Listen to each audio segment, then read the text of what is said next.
Shalom to the elect of Israel, to the whole flock of Israel, you Hebrew Israelites, you so-called Negroes, Latinos, Native Americans, West Indians, and Haitians. Gotta give all praises and glory to Yahweh, Bahashem Yahweh Shah, the Most High, the Heavenly Father. His Hebrew name is Yahweh, not Yahweh, not Jehovah, not God, not Elohim, not Most High, not Lord, not Yah, not Jah, not Ahaya, not Allah. It's Yahweh. And his only God's son name in Hebrew is Yahweh Shah. Not Yahshua, not Yeshua, not Jesus Christos, not Jesus Christ, not Serapis Christos, not Yeshaya, not Yehoshua. It's Yahweh Shah. So we got to give all praises and glory to Yahweh, Bahashem, Yahweh Shah, Bahashem, Rekah Kodash. Double honors to the apostles and elders of Great Millstone who rule well, who teach well, who are the apostles and elders of all of Israel, whether accepted or not.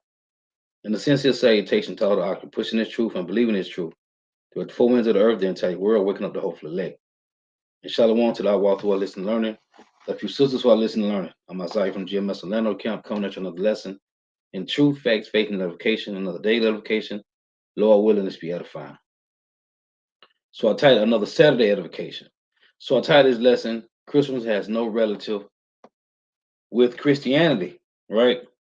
Which is basically the truth. Christmas has no relations with the truth, man. And I said Christianity because these wacky pagan Christians love these holidays. So I got a couple of articles I'm going to read to deal with this. So the first one I'm going to deal with is as a matter of fact, let's deal with this first. So what I'm going to do, because it ain't no coincidence that here in North America, Babylon the Great, they use the fir tree, which is what they call today the Christmas tree, right? Well, in the Bible, it's known as a fir tree. And this ain't no coincidence that this fir tree, aka the Christmas tree that they use today, comes from Babylon, comes from Babylon, right? So I'm going to read some of this article. And the title, Nimrod. Nimrod's family created God the Father and God the Son, right? So I'm going to read this. Lord will define. So it start off saying, say Nimrod's family, the divine Trinity, which is what these Christians love to say, especially vocab Malone, that Yahweh Shai and Yahweh are one, right? Yahweh Shai, Yahweh, and the Holy Spirit is one, which is true, but Yahweh and Yahweh Shai are two separate entities. So it say Nimrod married his own mother after declaring himself to be a god. Then his mother declared herself to be the mother of God. Her name was Semiramis. After Nimrod's death, she attempted to cover over her incestuous relationship with her son by declaring that he was both the father and the son. This concept was difficult for her followers to understand, so she told them that it was a divine mystery.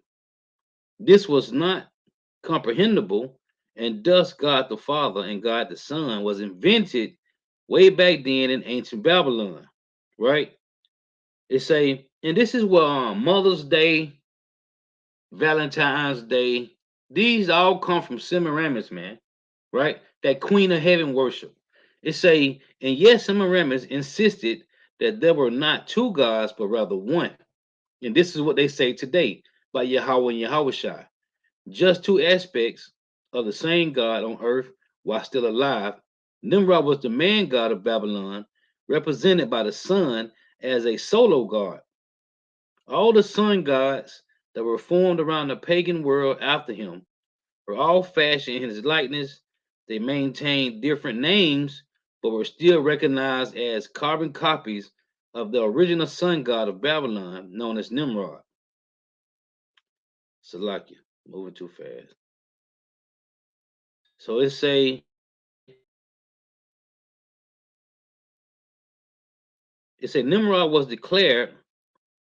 Nimrod's wife declared himself to be a moon. Salakia, Nimrod's wife declared, which was his mother, herself to be a moon goddess. She gave herself glorious titles such as Queen of Heaven, which I'm going to read in Jeremiah 44. It's a even it's a ever Queen of Heaven, ever virgin, right? Which that's where this whole Mary, this the whole Virgin Mary doctrine come from too, as well. It comes from Semiramis. It's a mediatrix and mother of God. She does make herself into the perfect female image by which all future goddesses were copied or molded after. It says since the entire family of Nimrod was involved in the rebellious against Yahweh power, it became a trinity of sorts, affair of sorts. Nimrod became God the Father. It say Tammuz became God the Son, which I'm going to read in Ezekiel 8 about Tammuz. Because this is why people worship this pagan holiday called Christmas, because of Nimrod, son, whose name is Tammuz, who was born around 25th of December.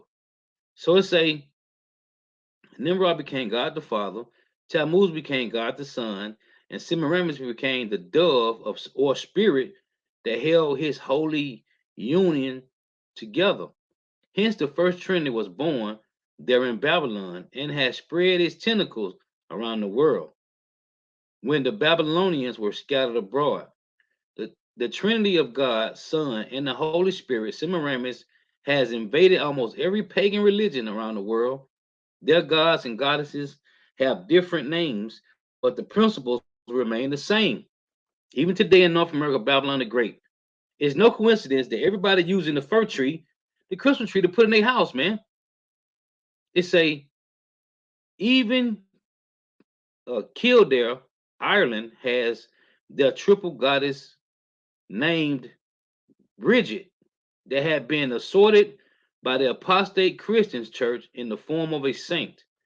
If you look on the images on the internet using the words Trinity gods or triple gods, you will uncover a slew of them that were invented long before Christ was ever born. When you read the attributes of the pagan sun gods and the pagan goddesses, the resemblance to Nimrod and his family becomes even more clear. And what today is what? Saturnalia, right? Pagan worship, man. It's a no God the Father and God the Son is not a divine mystery that is incomprehensible, but rather it is a lie that started in ancient Babylon with Nimrod, Tammuz, and Semiramis. And we know this. The only ones that's in the know this. It's a do research for yourself and stop being the victims of apostate compromise with heathens. It's a if there was one who was more deeply concerned in the tragic death of Nimrod than another, it was Semiramis, who had been raised to share with him the throne of Babylon in life. Her husband had been honored as a hero. In death, she would have him worshipped as a god.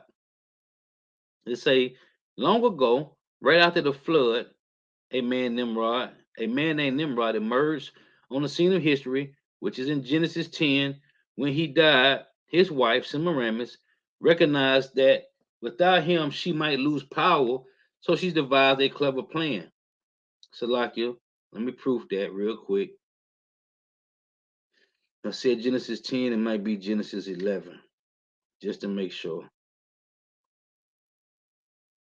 Um, okay, yeah, Genesis 10, starting at verse 8.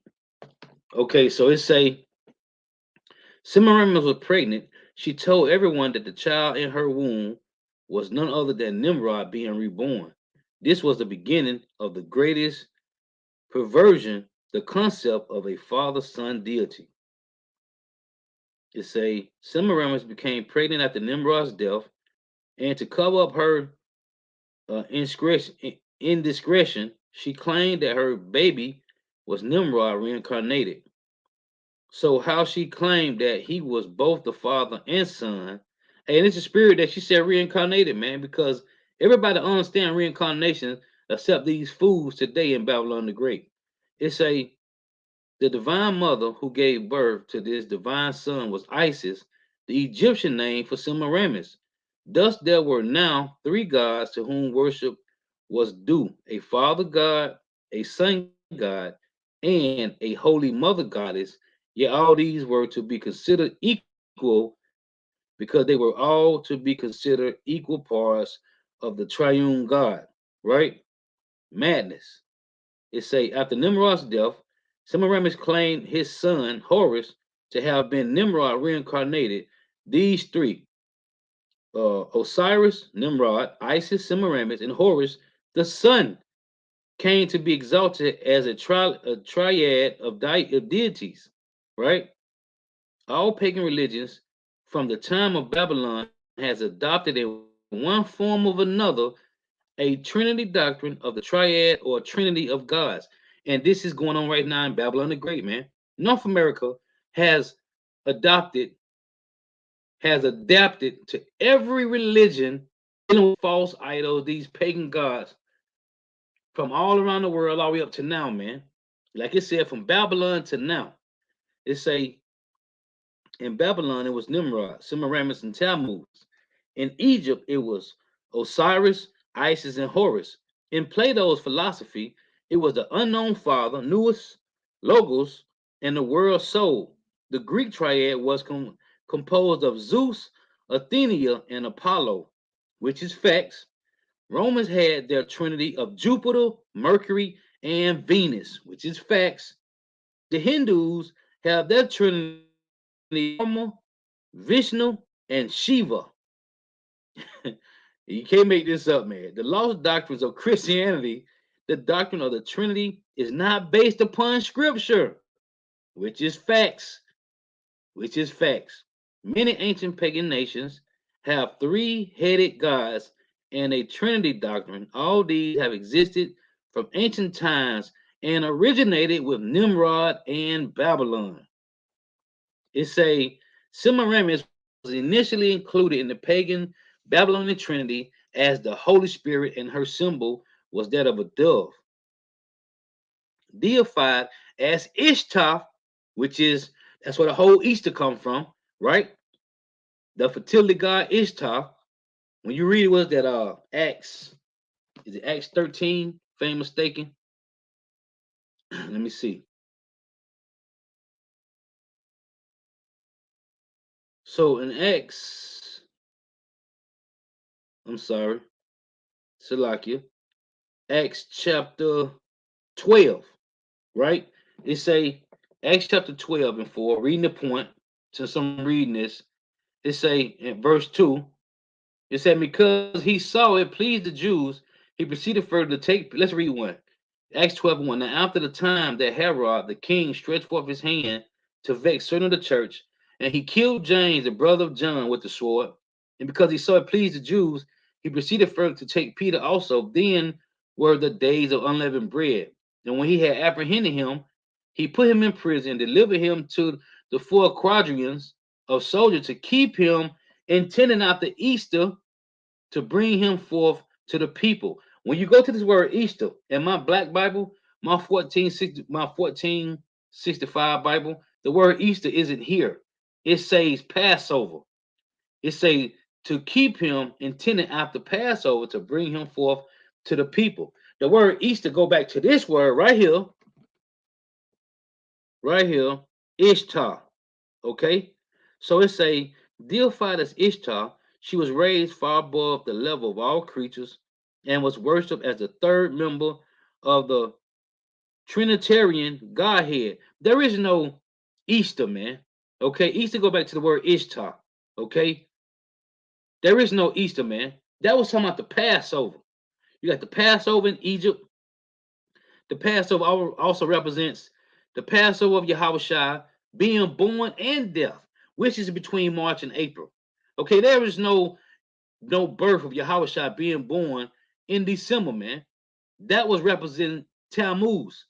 So it say, deified as Ishtar, she was raised far above the level of all creatures and was worshipped as the third member of the Trinitarian Godhead. It's interesting that the ancient Babylonians pronounced the name Ishtar in exactly the same way as it was pronounced in the word Easter. You see that? Which I just read in Acts chapter 12. The concept of Trinity Godhead system goes back to the first city nation called Babylon. This took place during the time of Nimrod and Semiramis in the first pagan trinity.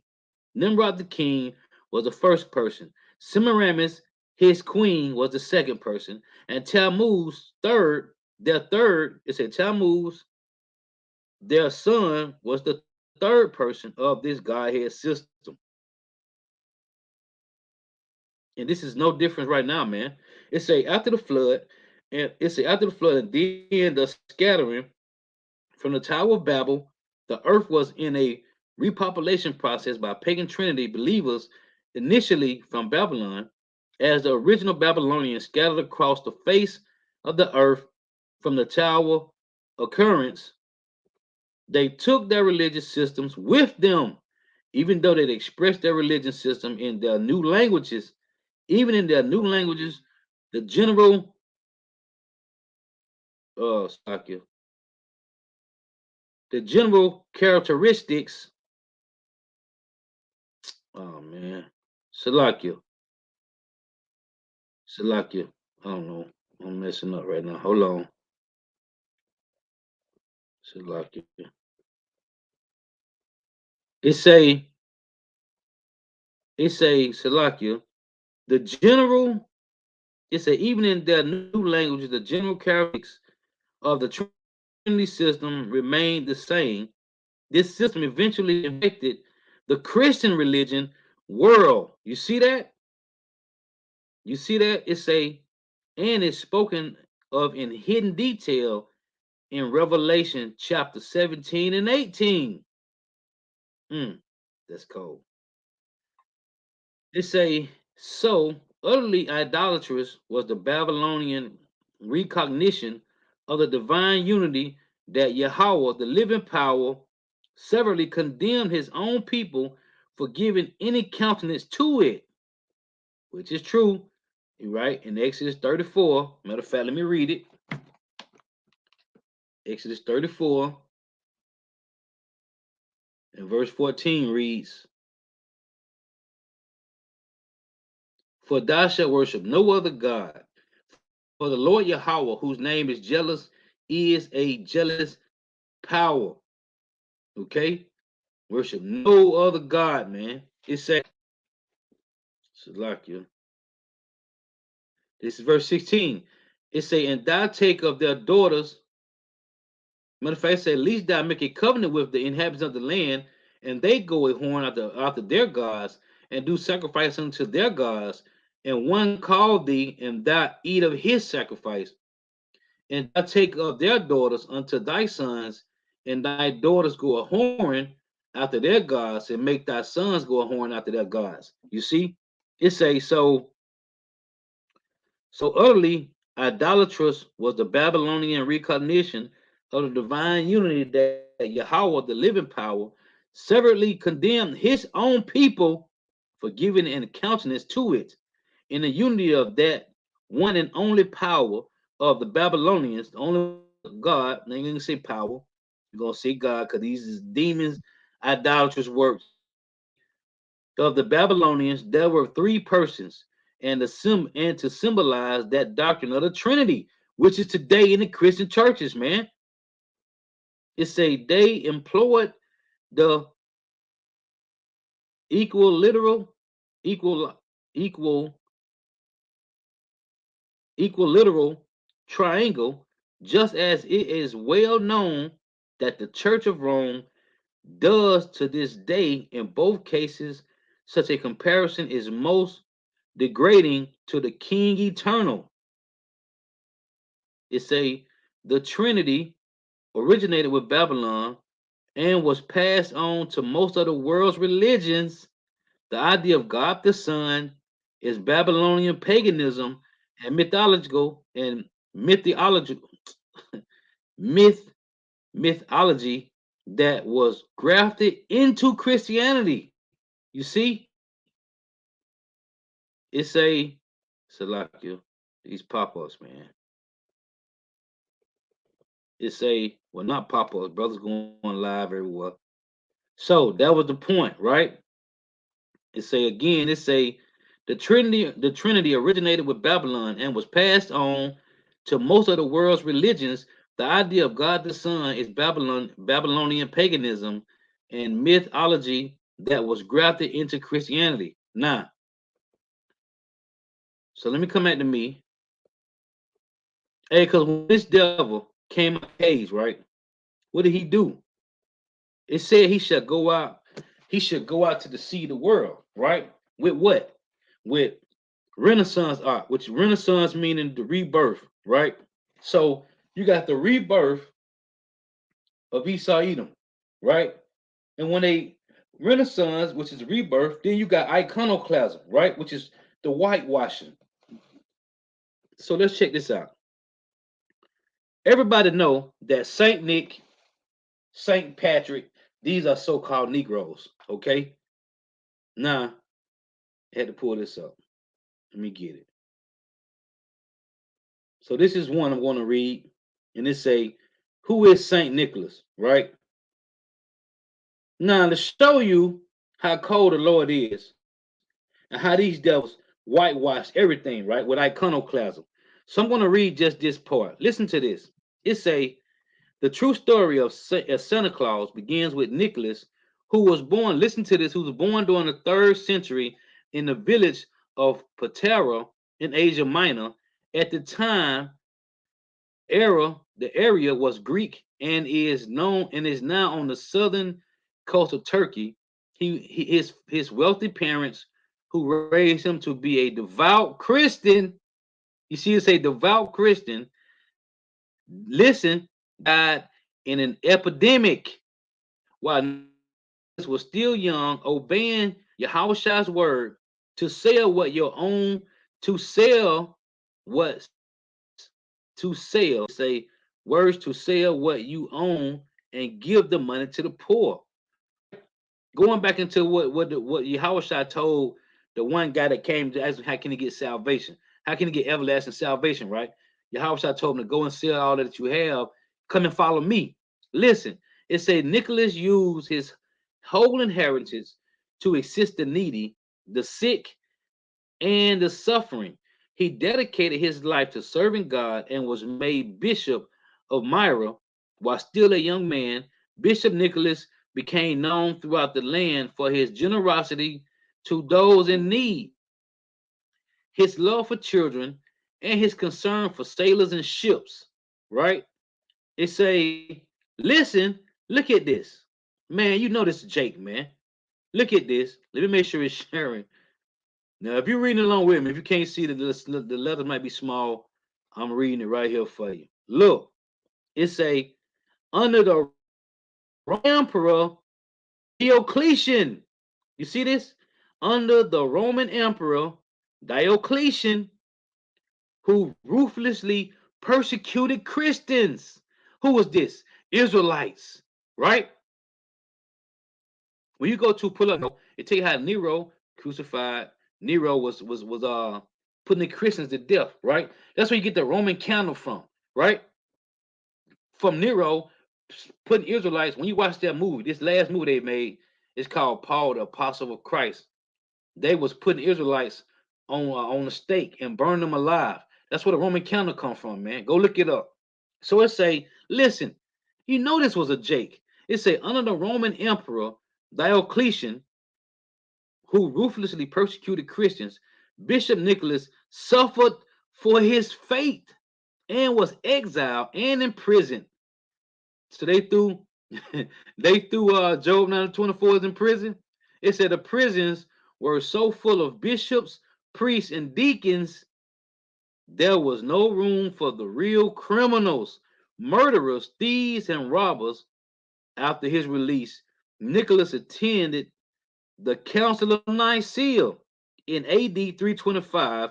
He died December 6, 343 AD in Myro and was buried in his, it's a church where a unique relic called manna formed his grave. Now look, it said he was what? Under the Roman Empire. You see that? It say Nicholas suffered for his faith. We know for a fact that heathens don't have no faith, man. Right? Now watch this. Show you this was a Jake. Show you that Saint Nick was a Jake. Look at this. I was going through this. I do it every year. I do it every year. But I found a different article this time. Let's look at this. Now I say he was suffered for his fate, man. Let me get this one. Oh, Salakia. I'm sorry. Let me come back to me. I'm moving too fast. Salakia, moving too fast.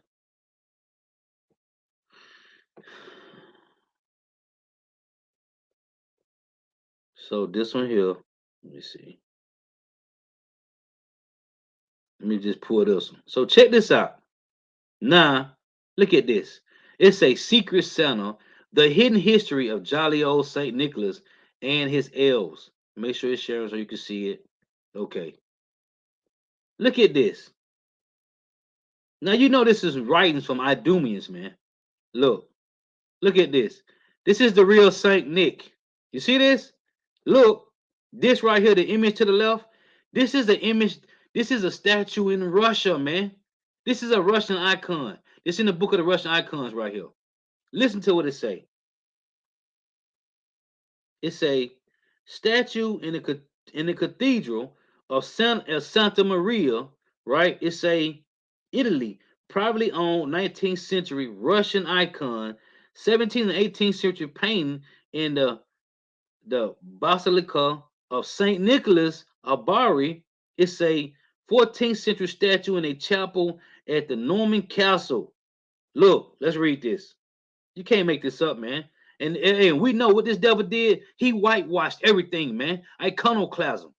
Listen to this. Now, this is writings from an Idumean, man. It said while doing seemingly unrelated research on the web some years ago, I got an unexpected clue from an old Russian painting that we don't know even. It said don't that we don't know even half as much about Saint Nicholas, aka Santa Claus, America, as we think we do. Listen, and after 200 years of Christmas time tradition, you'll think that we know all that there is to know about a guy who has unrestrictedly access to our chimneys. Listen, it's a never in a million cups of spiked eggnog would I have guessed that in the much older holiday custom of the Dutch, St. Nicholas has, instead of elves and African sidekicks, who's Muslim to boot, and you could knock me. He said, and you could have knocked me over with a snowflake when I learned how in the old icons of Italy, Russia, Spain, and elsewhere, even the patron saint of Christmas himself is pictured, listen, as a grandfatherly looking black man. Come on, man. We know Negroes ruled all around Portugal, Spain, Europe, Russia, right? Different parts of these places, man. Why would it be a book called Russian Icons, man? Listen, it's a oh by gosh, by golly, this will be a big fat shock to let's say Megan Kelly, the former Fox News reporter. Right, we remember this. I did a lesson on it. Who lost her job in October 2018 for her stunning defense of blackface 5 years ago while discussing a Slate article in which a blogger suggested a 21st century makeover for Santa. Kelly famously asked, "How do you just revise this in the middle of the legacy and change Santa from white to black?" The answer to that is really much simpler than it would seem. You just start by issuing a long overdue retraction for getting your alternative facts wrong because of old Saint Nick wasn't actually white to begin with. ah, like I said, today, people around the world were familiar with the popularized the depiction of Santa Claus, a chubby old, we say, gnome with snow-colored beard, 8 tiny reindeers, and an army of freckle-faced elves who leap at his beck and call. In light of the multi-million-dollar impact that the legend of Santa Claus of Santa has on the cult of retail, Santa has become a commercial icon in America, more powerful than the Avengers, Sharu, She-Ra, and Black Panther, My Little Pony, Optimus Prime, and rest of the Transformers combined. And though commonly thought of as an American folk legend, Santa Claus owes most of his existence to old religions, customs that came to the country with immigrants from Europe. Ooh. Interwoven in our holiday tradition are the traditions of Spain, Germany, Italy, and above all, the Dutch. Nevertheless, it's a well, one of the clearest connections to Santa tradition can be found before becoming known in America as Santa Claus. This magical gift bearer was commonly referred to as Sinterklaas or Sinterklaas, a Dutch language corruption of both the name and the religious title of Saint Nicholas, a 4th century bishop of the Eastern Orthodox Church. And as Dutch tradition tells, Santa Claus doesn't travel by sled or live at the North Pole.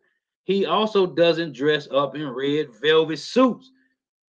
It's a it's a trimmed with fox polar bear fur or manage a year-round sweatsuit staffed by toy-making elves. All these lies, man. According to the Dutch, Santa Claus leaves his home in Spain. That's right, Spain, around mid-November, traveling by steamship to the Netherlands to deliver gifts on December 5th, the eve of Saint Nicholas feast day. It's a garbed in a red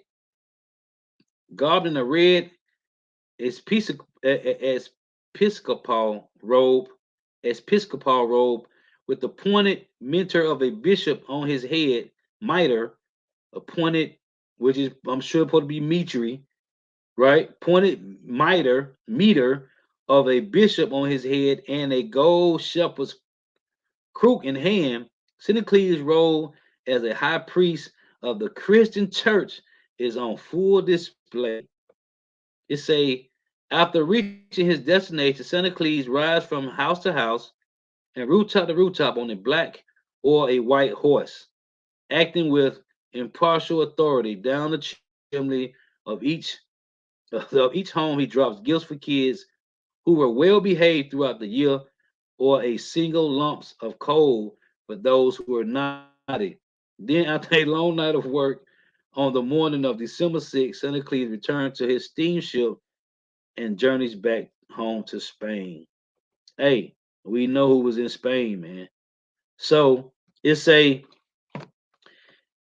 it's a it isn't entirely clear why Dutch consider Spain to be home of Santa Claus.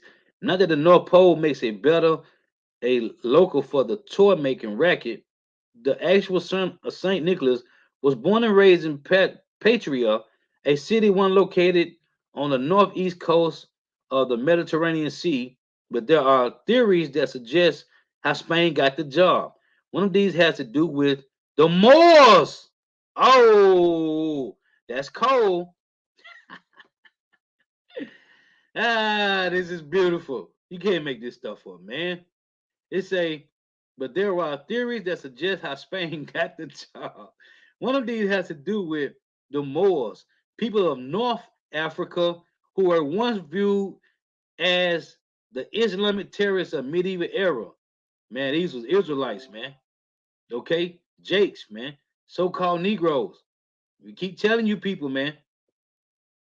It's a all that's African having any connection to Santa Claus legend may sound at first. It makes perfect sense when you understand that in the Dutch tradition, Santa Claus isn't assisted by pointedly aired elves dressed in green velvet suits, as seen on TV's animated Rudolph the Red-Nosed Reindeer.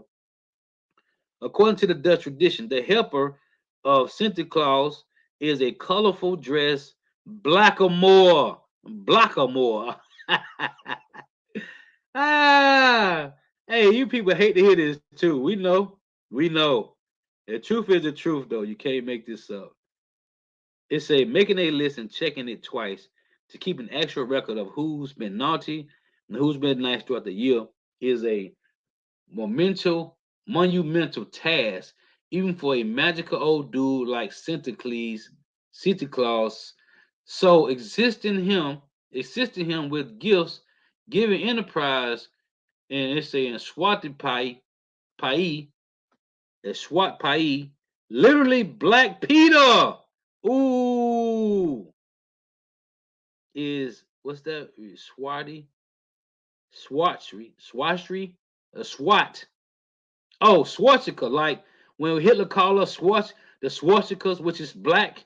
Look, it's an enterprise. It's Schwartz Piety, literally Black Peter, a Moorish youth with an old school feathered cap on his head and 24-karat bling in his earlobes. Wow. According to tradition, Black Peter holds the ledger in which the names of every Dutch child is kept, as well as records of their behaviors. Spirited and strong, the young man also carries the slack of toys for the elderly saint in some version of the legend. He also brings along a bundle of switches that parents can take from to heat up the hives of mischievous kids. Wow. Hey, and the only one who whoop their kids is Israelites, man. Okay? The Lord say, if you chasten them, surely they will not die, man. You see, man, it's a while the Genesis of Santa Claus is generally accepted, the origin of Black Peter, though though considerable more recent, is still a matter of debate. Moreover, as Europe relations with black folks has varied over the centuries, so too has the nature of Peter, whose connection of Santa Claus has ranged from devilish bad cop who's tossed naughty kids into a sack and drags them off to a hell somewhere near Spain, to lawyer sidekick, to noble servant, to clownish slave. This is beautiful, man. It's a it's a whatever it's a whatever his true origin. Black Peter also clearly represents the Islamic tide that once swept out of Africa and threatened to overtake medieval Europe. And we did. This is talking about Israelites, man. It said the fact that he's most often described as a Moor firmly placed Peter into the historical timeline when armies from ancient, it's a Mauritania advanced into southern Europe, securing a foothold that would allow the spread of Islam across portions of its then Christian and pagan lands. And we know that Islamic thing, man, they came from Jakes, man. Look, these ain't Africans. These are Israelites, man. It came from Jake, man. Jake, man. It's a look, the signs of the Moor, 1885, Spain, Zaragoza. Come on, man. Come on, man. So it was in 711 AD when the Moors crossed the Mesopotamian Sea, the Mediterranean Sea, to reach what is modern day Portugal and Spain. Within a decade, they controlled nearly the entire region. And we already know this. 9 years later, Moorish cogn- contingents also crossed the Pyrenees Mountains that separated France and Spain, taking parts of the southernmost France. It would take 3 long decades of battle before France succeeded in dividing the Moors back through the Pyrenees. The Pyrenees, it said their occupation of Spain, however, would last nearly 800 years. Look, 711 to 1492. You see that? Now we know that Jake ruled for 1,000 years, man. It was between 195 uh 195 to the mid 1300s, somewhere up in there. Yeah, like the mid 1300s, from like 190 something AD to like 1300s AD. So it's a around 827 AD, the Moors also took the Mediterranean island of Corsica and then secured control of the island of Sicily, which we know. Where did Paul go at when you read it? Paul went to Rome. Where did he go? He went into Sicily, man. You can read it in the book of Acts, man. You can read it. It say, which they held for more than 260 years. Moorish armies also sacked the Christian holy city of Rome in 846 AD, and then occupied several cities along the northern and southern coast of Italy. The captured areas included the cities of Taranto. Hold on, Salakia. It said the cities of Taranto, Brindisi, and Bari. The last of these, coincidentally, being the place where the remains of Saint Nicholas would later come to be enshrined. It say it is this lesser known history of the Moors, Moros in Spanish, Maries in French, as well as the Dutch involved in the African slave trade, which factors logically into the figure of Black Peter, once the ultimate boogeyman of nightmares and apparently threatens and parental threats.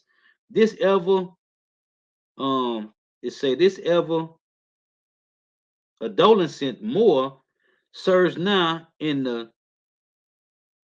newer these words neutered capacity of comic relief, a black fool set against a white godless Saint Nicholas with silly pranks and mumblings, mouthfuls of quasi Afro Dutch Creole. Wow. Wow.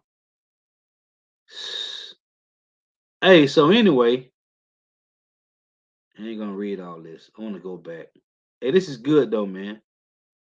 This is good. So let me go back to the top. You got a couple precepts I want to read. Let's go back to the top. I want to make this long. Brothers Live. I just want to make this point, man, when I saw these things, man. So, right here, your Santa Claus, Saint Nick, is a so-called Negro, man. Okay? He's a so-called Negro. That was what? Persecuted by the Romans. That was under Diocletian, man. Okay? Yeah, man. It was a Jake, man. Just like when you read the story about the thieves that was put on crosses as Yahushua was, them was Jakes, man. Them was Jakes. It was all Jakes, man. So let's get this. This is 1 Corinthians 10 and 21. It reads, you cannot drink the cup of the Lord and the cup of devils. You cannot be partakers of the Lord's table and of the table of devils.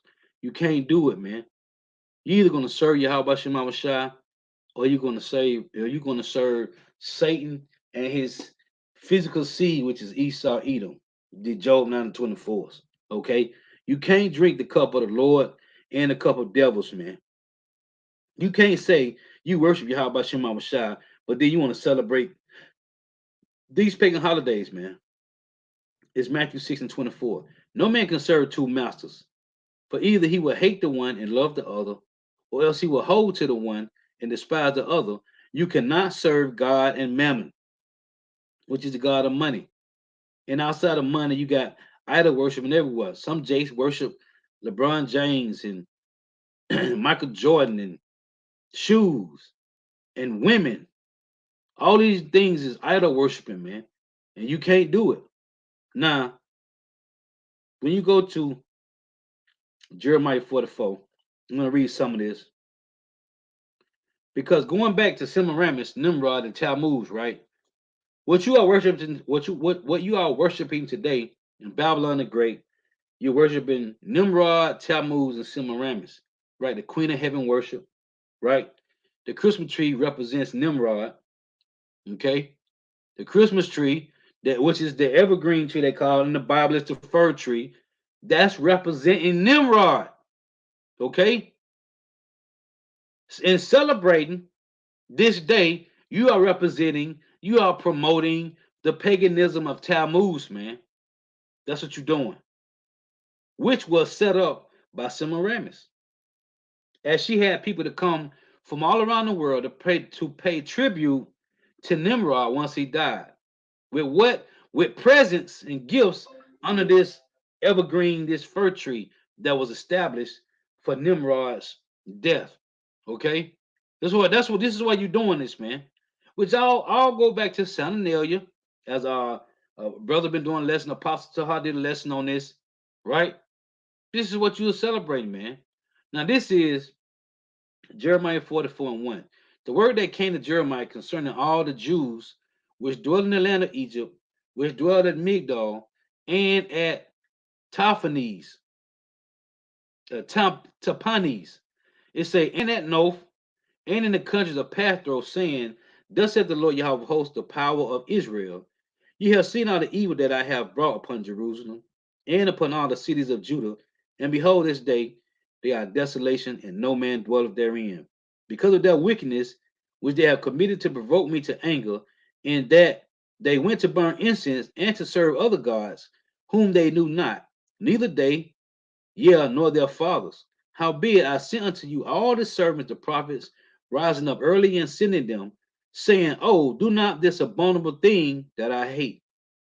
But they hearken not, nor incline their ear to turn from their wickedness, to burn no incense unto other gods. Wherefore my fury and my anger was poured forth and was kindled in the cities of Judah and in the streets of Jerusalem, and they are wasted and desolate as at this day. Everywhere where you so-called Negro, Latino, Native Americans, West Indians, and Haitians are scattered at, you are known as Jerusalem, no matter what country we are in. Jeremiah 44:7. Therefore now thus saith the Lord Yahweh, the power of the God of hosts, the power of hosts, the power of Israel. Wherefore commit ye this great evil against your souls, to cut off from you man and woman, child and suckling, out of Judah, to leave you none to remain. In that ye provoke me unto wrath, unto the works of your hands, burning incense unto other gods in the land of Egypt, whether ye be gone to dwell, that ye may cut yourselves off, and that ye may be a curse and a reproach among all nations of the earth. Oh, and let me say this too. So you got this guy, Elon Musk, say he finna put these brain implants starting 2022 in humans, right? So you got these guys, IUIC, ISUPK, Watchers for Israel, all these camps that's going against what Revelation 13 say, man. Revelation 13:16 through 18 about the brain implants, right? You know what? You don't have no people don't have no vision, man. If you understand vision, right? So you got this guy say he gonna be able to heal paraplegics, quadriplegics, ones that have dementia, ones that have Alzheimer's, right? And other ailments, right? Other so-called diseases that people have. He's gonna be able to cure them with what? The brain implant. So what they saying is, if you have a vision to understand, and it's just me thinking about this on a small level. If you have a vision of understanding that the ones that have these type of ailments, quadriplegic, paraplegics, dementia, Alzheimer's, they're gonna get the brain implant. The ones that don't, they're gonna get it in their hand, right? They said it's going to be available. He said, first and foremost, it's going to be available for those that are sick, right? Which need it in their brains. That's where the nervous system at, right? Everything flows from the brain on through the rest of the body, right? So they're going to put it in their brain for these people that's sick with ailments. Everybody else that's not sick and don't have ailments, you're just going to get it in your hands. Either hand, either or, right? So you don't have a vision to see what's really going on, man. I just had to mention that. Like, this is plain, man. And it's gonna get all the way to the point because they said it, even the ones that don't have no ailments, no issues of diseases, will have it in their brains and hands. So this is back in Jeremiah 44 and 8. I just had to make mention that these camps don't have no vision of the MOTB, man. So back in Jeremiah 44 and 8, it say, in that ye provoked me unto the wrath with the works of your hands, burning incense unto other gods in the land of Egypt, whether ye be gone to dwell, which is here in Babylon the Great today. It said that ye may cut yourselves off, and that ye may be a curse and a reproach among all nations of the earth. Have ye forgotten the wickedness of your fathers, and the wickedness of the kings of Judah, and the wickedness of their wives, and your own wickedness, and the wickedness of your wives? Huh? Which they have committed in the land of Judah and in the streets of Jerusalem. It said they are they are not humbled even unto this day, which they ain't, man. Everybody walk with stretched forth necks, 1 ton, man. It say, neither have they feared nor walked in the law, nor in my statutes that I set before you and before your fathers. Therefore, thus said the Lord Yahweh, power of hosts, the power of Israel, behold, I will set my face against you for evil and cut off from all, it say, and to be cut off from all Judah. And I will take the remnant of Judah that have set their faces to go into the land of Egypt to soldier there, and they shall be all consumed. It say, and fall in the land of Egypt. They shall be even consumed by the sword and by famine. They shall die from the least even unto the greatest by the sword and by the famine, and they shall be in execration, in astonishment, and a curse and a reproach. For I will punish them that dwell in the land of Egypt, as I have punished Jerusalem by the sword, by the famine, and by the pestilence. So that none of the remnant of Judah, which are going into the land of Egypt, the soldier there shall escape or remain, that they should return into the land of Judah, to the which they have desired to return to dwell there. For none shall return but such as escape. Okay, but such as shall escape.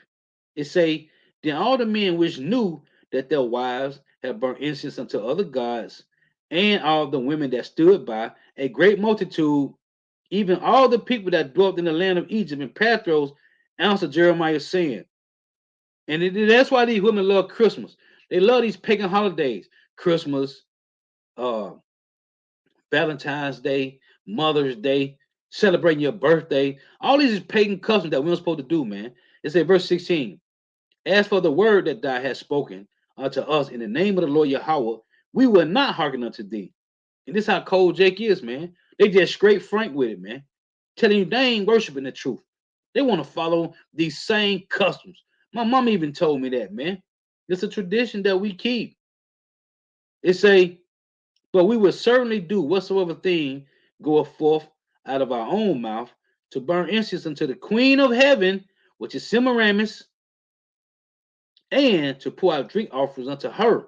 See, this is about women's worship. And that's why it ain't no coincidence that Yahweh Shema Shah set this devil up to give you women's liberation, man. So you can be proud and worship yourselves. That's what this is about. The Queen of Heaven worship is about women worshiping them. That's what this is all about, man. Ain't nothing new under the sun. It say, but we will certainly do whatsoever thing goeth forth out of our own mouth to burn incense unto the Queen of Heaven and to pour out drink offerings unto her. And they still doing it right now. If you celebrating Christmas, having a dinner, y'all having a nice dinner feast, drinking, you are worshiping Queen of Heaven worship, which is women's worship. That's what this is, man. Santa Maria. Ain't nothing new, man. It say, and to pour out drink offerings unto her, as we have done, we and our fathers, our kings and our princes, in the cities of Judah and in the streets of Jerusalem. For then had we plenty of victuals and were well and saw no evil. But since we left out to burn incense to the Queen of Heaven and to pour out drink offerings unto her, we have wanted all things and have been consumed by the sword and by famine. And when we burn incense to the Queen of Heaven and poured out drink offerings unto her, did we make her cakes to worship her and pour out drink offerings unto her without our men. This is the women talking now. We did all these things. It say, and when we burn incense to the Queen of Heaven and poured out drink offerings unto her, did we make her cakes to worship her and pour out drink offerings unto her without our men. That's why the women love these holidays, man. It said, then Jeremiah said unto all the people, to the men and to the women, and to all the people which had given him the answer, saying, the incense that ye burn in the cities of Judah and the streets of Jerusalem, ye and your fathers, your kings and your princes, and the people of the land, this is the same one back today, right now, doing this, man. Did not the Lord Yahweh remember them and came in not into his mind, so that the Lord Yahweh could no longer bear because of the evil of your doings and because of the abominations which ye have committed? Therefore is your land a desolation and an astonishment and a curse without inhabitant as at this day. That's why Israel is still defiled right now, man. Because Jake refused to return and repent, man. It says, so that the Lord could no longer bear because of the evil of your doings and because of the abominations which you have committed. Therefore, right now, is your land a desolation and an astonishment. Why? Because heathens in it. And a curse. Why? Because heathens is in it. And we are not there, man. Without inhabitant of who? Of Israelites, so-called Negro, Latino, Native Americans, West Indians, and Haitians, as at this day, because ye have burned incense, and because ye have sinned against the Lord Yahweh, and have not obeyed the voice of the Lord Yahweh, nor walked in the law, nor in his statutes, nor in his testimonies. Therefore, this evil is happening unto you as at this day. You see this? Moreover, Jeremiah said unto all the people and to the women, hear the word of the Lord Yahweh, all Judah that are in the land of Egypt, which right here in Babylon the Great. You doing the same things, man. Thus said the Lord Yahweh hosts, the power of Israel, saying, ye and your wives have both spoken with your mouths and fulfilled with your hands, saying, we will surely perform our vows that we have vowed, to burn incense to the Queen of Heaven and to pour out drink offerings unto her. Yeah, it said, ye will surely accomplish your vows and surely perform your vows. Therefore, hear ye the word of the Lord Yahweh, all Judah that dwell in the land of Egypt. Behold, I have sworn by my great name, said the Lord Yahweh, Bahashim Yahushua, that my name shall no more be named in your mouth, in the mouth of any man of Judah and all the land of Egypt, saying, the Lord God liveth. Behold, I will watch over them for evil and not for good, and all the men of Judah that are in the land of Egypt shall be consumed by the sword and by the famine, until there be an end of them. Yet a small number that escape the sword shall return out of the land of Egypt into the land of Judah, and all the remnant of Judah that are gone into the land of Egypt to soldier there shall know whose words shall stand, mine or theirs. And we're going to see, man. We're going to see when these things start to happen, man. Beautiful precept, Bob. And this lightning Yashala put up Amos 5 and 21. It say, I despise your feast days, and I will not smell in your solemn assemblies. Right. The Lord hate these things, man, because they are opposite against what he hath already established for us, man. This is verse 22. Though ye offer me burnt offerings and your meat offerings. I will not accept them, neither will I regard the peace offerings of your fat beef. It's nothing here you can do in pagan worshiping that the Lord is comfortable with. He's cool with it, man. He does not accept none of this, man. These are not our customs. Beautiful precept, Bob. So, this is Jeremiah chapter 10 and 1. It reads, Hear ye the word which the Lord Yahweh will speak against you, O house of Israel. Thus saith the Lord Yahweh, Learn not the way of the heathen, and be not dismayed at the signs of heaven. For the heathen are dismayed at them. For the custom of the people are vain. For one cut off a tree out of the forest, the work of the hands of the workmen. And that's these trees you see on these tents everywhere in these cities where they selling Christmas trees at, man. They say, for the custom of the people are vain. For one cut off a tree out of the forest, the work of the hands of the workmen with an axe. They deck it with silver and gold, with lights, and all these other type of things. They deck it with silver and gold. They fasten it with nails and with hammers that it move not. They are upright as a palm tree, but they speak not. They must needs be born because they cannot go.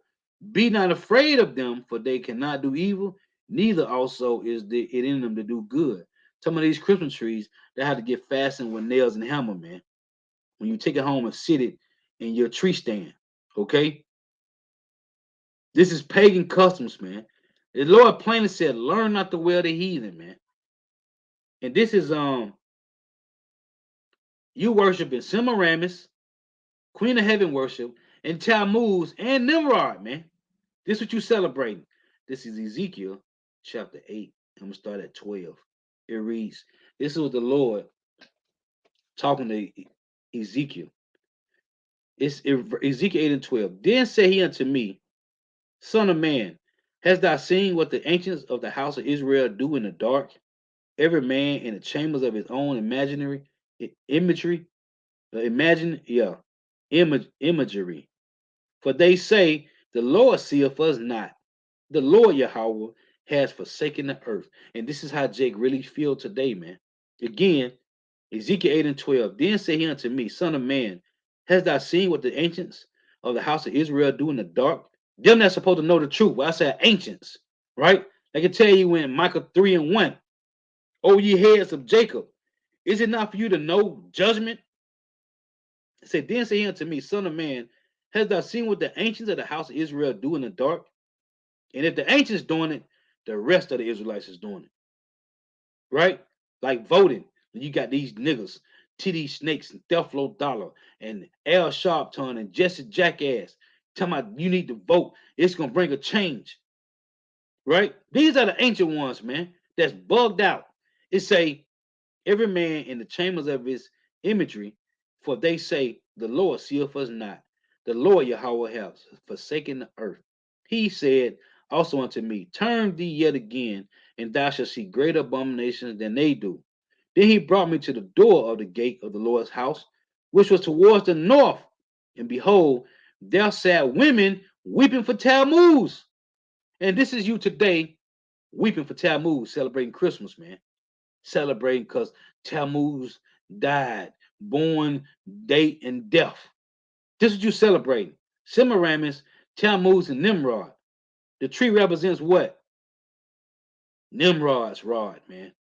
They say, then he brought me to the door of the gates of the Lord's house, which was towards the north, and behold, there sat women without their men, weeping for Tammuz. Then said he unto me, Hast thou seen this, O son of man? Turn thee yet again, and thou shalt see great abominations than these. And he brought me into the inner court of the Lord's house, and behold, at the door of the temple of the Lord Yahweh, between the porch and the altar, were about 25 men with their backs towards the temple of the Lord Yahweh, which is facing the east, and their faces towards the east, and they worship the sun towards the east. What is worshiping the sun? You devils go to church on Sunday, man. Which goes back to what? Sun God worship, man. The mistletoe, Nimrod's nuts. Wow. You see? You see? The tree is his rod, then mistletoe is his nuts. You see, you can't make this up, man. So so Jake got their backs towards the temple, worshiping the sun, man. And that's why we got today. Ain't no coincidence. Sunday worship, man. The sun god. All this goes back to the Babylonian Empire, man. And you don't gotta believe it. It's facts, man. Man, it's cold, man. So I'm gonna close with this precept. This is Colossians chapter 2 and 18. It reads, Let no man beguile you, let no man beguile you of your reward in a voluntary humility, right? It say, let no man beguile you of your reward in a voluntary humility and worshiping of angels, intruding into those things which ye have not seen, vainly puffed up by his fleshly mind.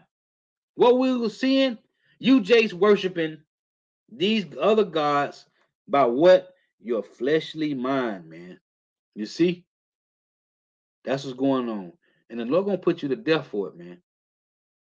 And I'm sure, I was thinking about this last night.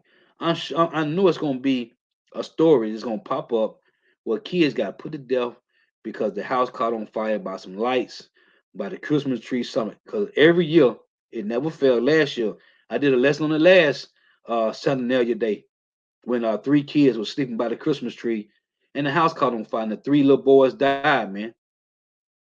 I know it's a story out here somewhere. I guarantee you. It always is, man. Many stories, man. Hey, so Lord, what is edifying? Got to give all praises, honor, and glory to Yahweh, Bahashem Yahweh Shah, Bahashem Rikah Quadash. Double honors to the apostles and elders of Great Millstone who rule well, who teach well, who are the apostles and elders of all of Israel, whether accepted or not.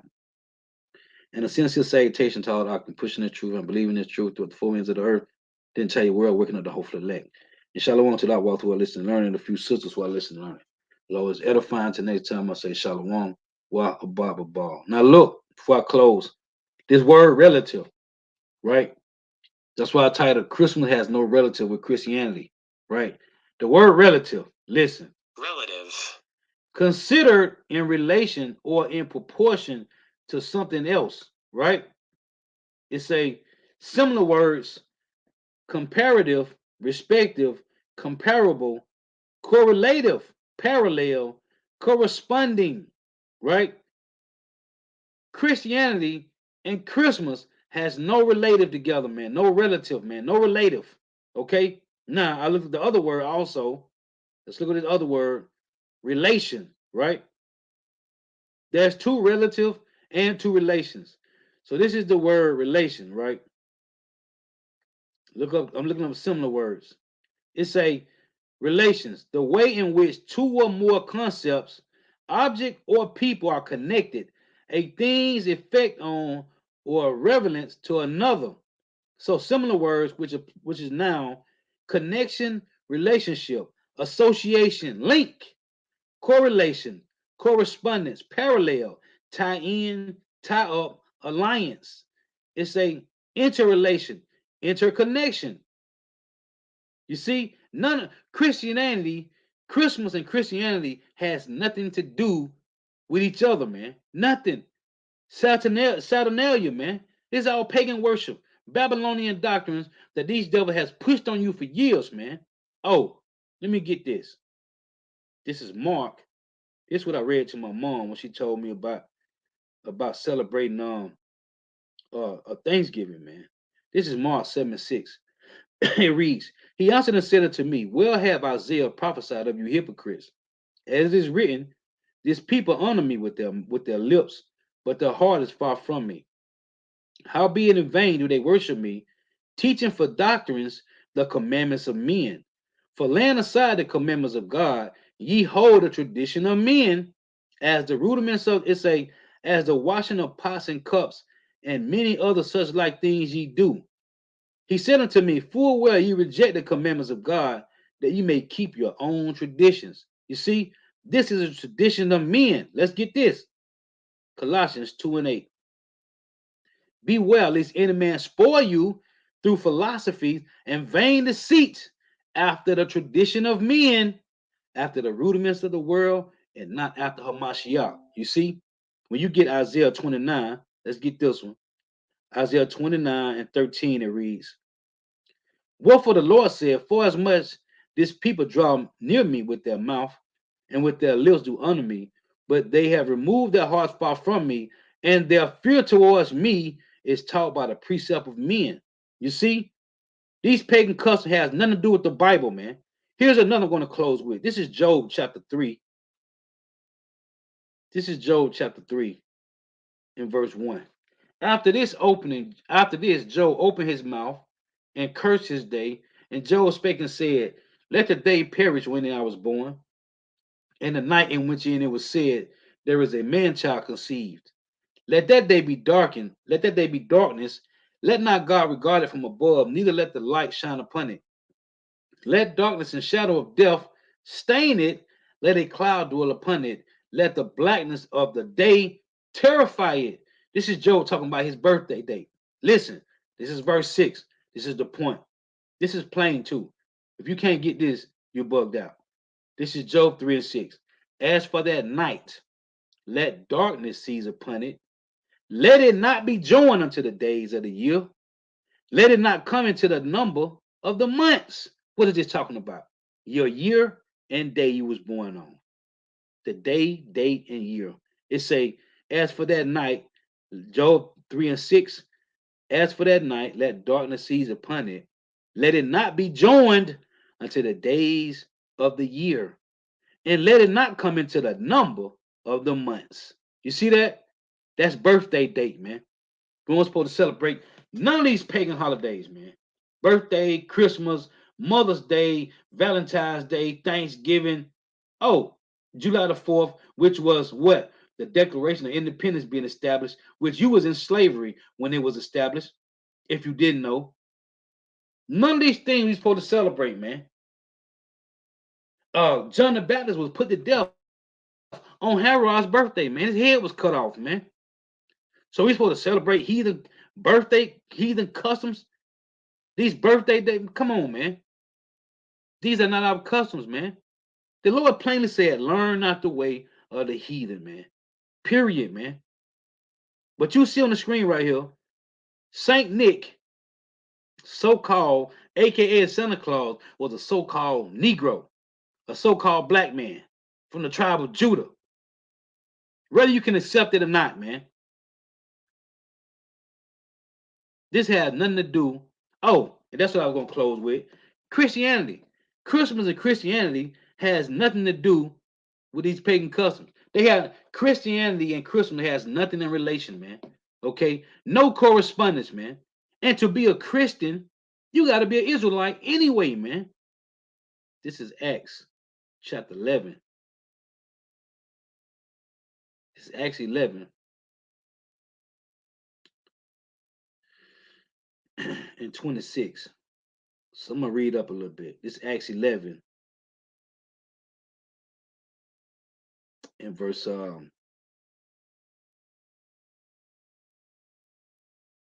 this is Acts 11 in verse 22. It say, then tidings of these things came unto the ears of the church which was in Jerusalem, and they sent forth Barnabas, Barnabas, right, that he should go as far as Antioch, who, when he came and he seen the grace of God, was glad and exhorted them all that with purpose of heart they would cleave unto the Lord, Yahweh Shema Shah. For he was a good man and full of the Holy Spirit and of faith, and much people was added unto the Lord, Yahweh Shema Shah. Then departed Barnabas to Tarsus for to seek Saul. And when he had found him, he brought him unto Antioch. And it came to pass that a whole year they assembled themselves with the church and taught much people. And the disciples were called Christians first in Antioch. To be a Christian, you have to be a Hebrew Israelite, a so-called Negro, Latino, Native American, West Indian, and Haitian. Period, man. To be a Christian, you have to be a Hebrew Israelite, man. Hey, so Lord was edifying. Till next time I say Shalom. Wa Abba. Oh, yeah, beautiful, brother. Ecclesiastes 7 and 7. Surely oppression is his brother in his lightning, Yasha. Surely oppression make a wise man mad, and a gift destroyeth the heart. Better is the end of a thing than the beginning thereof. And the patient in spirit is better than the proud in spirit. Yeah, man. And you 2/3 gonna get put to death, man. Lord was edifying. Till next time I say Shalom. Wa Abba. The Wa for tuning in. But how about Shema shall continue to bless you in your houses. Hey, stay prayed up.